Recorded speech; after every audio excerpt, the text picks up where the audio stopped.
എത്ര A+ കിട്ടിയെന്നായിരിക്കും ഇനി എല്ലാവരുടെയും ചോദ്യം. നമുക്കെല്ലാവർക്കും അറിയുന്ന പോലെ തന്നെ ഇപ്പോഴത്തെ സ്റ്റുഡൻസിന് 8നും 9നും 10നും 3 വർഷവും ബുക്ക് മാറി. അതുപോലെ തന്നെ പ്രീവിയസ് ഇയർ ക്വസ്റ്റ്യൻസ് ഇല്ല, ക്വസ്റ്റ്യൻസിൻ്റെ പാറ്റേൺ മാറി, മോഡൽ ക്വസ്റ്റ്യൻസിൻ്റെ പാറ്റേൺ മാറി. ഇത്രയൊക്കെ ഉണ്ടായിട്ടും എത്ര A+ കിട്ടിയെന്ന് ചോദിക്കുന്നതിലുപരി എത്ര മാർക്ക് കിട്ടിയെന്ന് ചോദിക്കുന്നത് ആയിരിക്കും നല്ലതെന്നാണ് എനിക്ക് തോന്നുന്നത്. കാരണം മുമ്പത്തെ വർഷത്തെ മാർക്ക് നോക്കിയിട്ട് ആരും ഈ വർഷം എല്ലാവരോടും മാർക്ക് ചോദിച്ചിട്ട് ഒരു കാര്യമില്ല. എന്താ പറഞ്ഞാൽ ക്വസ്റ്റ്യൻ വാല്യുവേഷനും നല്ല ടൈറ്റ് ആക്കിയിട്ടുണ്ട്.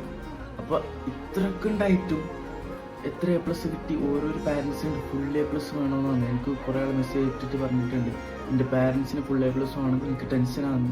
അങ്ങനെ എനിക്ക് കുറേ ആൾ വന്ന് മെസ്സേജ് അയച്ചിട്ടുണ്ട്. അപ്പോൾ പാരൻസ് എന്താ ചെയ്യേണ്ടതെന്ന് വെച്ചാൽ നിങ്ങളെ മക്കൾക്ക് കിട്ടിയ മാർക്ക് അത് വെച്ചിട്ട് അവരെ ഹാപ്പി ആയിട്ട് നിർത്തിക്കാം. അത്രേ ഉള്ളൂ. അവർക്ക് നല്ല ടെൻഷൻ അടിച്ചിട്ടാണ് ഓരോ എക്സാം എഴുതുന്നത്. അത്ര ടഫുള്ള എക്സാം, പ്രീവിയസ് ഇയർ ക്വസ്റ്റ്യൻസ് ഇല്ല, ഒന്നുമില്ലാണ്ട് ഇത്രയും മാർക്ക് എടുത്തിട്ടുണ്ടെങ്കിൽ ദാറ്റ്സ് എ ബിഗ് തിങ്. അത് ഓർത്ത് സന്തോഷിക്കാം. അത്രേ ഉള്ളൂ. ബൈ.